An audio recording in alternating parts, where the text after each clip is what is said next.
কাল বাড়িতে কার্তিক পুজো, আর কার্তিক মাস যাওয়ার আগে থেকে কিন্তু অনেক দিন আগে থেকে শাশুড়ি মা পোশাক পরিবর্তন করে ভগবানদের। তাই আমি ভাবলাম আজকের দিনটা একটু ব্যস্ততাটা কম আছি, ওই কারণে আমি চলে গেছিলাম ঠাকুরঘরে। আর ঠাকুরঘরে যেদিন ভগবানদের পোশাক পরিবর্তন করি বা অভিষেক করাই, সেদিন কিন্তু অনেক সময় লেগে যায়, কারণ প্রতিদিন পারি না, মিথ্যে বলে কোনো লাভ নেই, অনেক সংসারে কাজ থাকে। আর আমি যেহেতু ভক্তিপথে এখনও পুরোপুরি আসতে পারিনি, তাই জন্য অতটা সম্ভব হয়েও ওঠে না।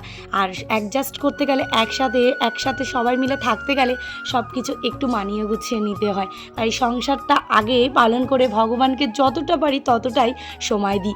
অনেকে অনেক কিছু করে ভগবানের জন্য, সেই তুলনায় আমি কিছুই পারি না। কিন্তু আমি এইটুখানি মনে করি, যেটুখানি আমার সাধ্য আমি সেটুখানি কি করব। আমি জানি বাচ্চাদের মতো গোপাল সোনাদের রাখা উচিত, কিন্তু কি করব বলো, সময়টাও তো দরকার, ছেলেটাকেও মানুষ করতে হবে, সংসারটাও দেখতে হবে। আর আমি সপ্তাহে একদিন করে অভিষেক করে, সেই একটা দিন অনেকটা সময় আমি হাতে নিয়েই ঠাকুর ঘরে ঢুকি।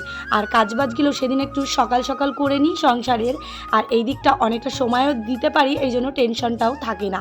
আর একে একে অভিষেক করানো হয়ে গেছে।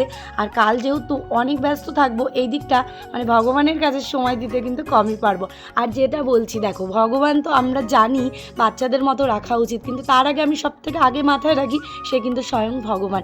সে নিজেই কিন্তু তৈরি করে রেখেছে, সে আমাকে দিয়ে এটা করাবে, আমি তো মাত্র উপলক্ষ, তাকে তো শুধুমাত্র সেবা যত্ন করার জন্য এসেছি। যদি কোনো দিনও আমার সম্ভব হয় ভক্তিপথে এসে সারাদিন তাকে সময় দেওয়া, সেই সময়টা আমি অবশ্যই দেব, কিন্তু এই মুহূর্তে আমার পক্ষে সম্ভব হচ্ছে না। আর যেদিন আমি অভিষেক করাই না, সেদিন আমি আসমান করে নিই বা জলশঙ্খ দিয়ে আসমান করে নিই, এইভাবেই কিন্তু আমাদের গুরুদেব যেভাবে বলেছে সেভাবেই করি। আর প্রতিদিন যদি একটা গোপাল থাকতো তবে আমি নিশ্চয়ই হয়তো পারতাম। আমাদের বাড়িতে 4টে গোপাল, এখন 5টা গোপাল, আবার রাধা গোবিন্দ, তাই অতগুলো ভগবানকে প্রতিদিন সেবা যত্ন করা মানে অভিষেক করানো সম্ভব না। এইভাবেই দেখতে দেখতে আজকের কিন্তু পুজোটা সম্পূর্ণ করলাম।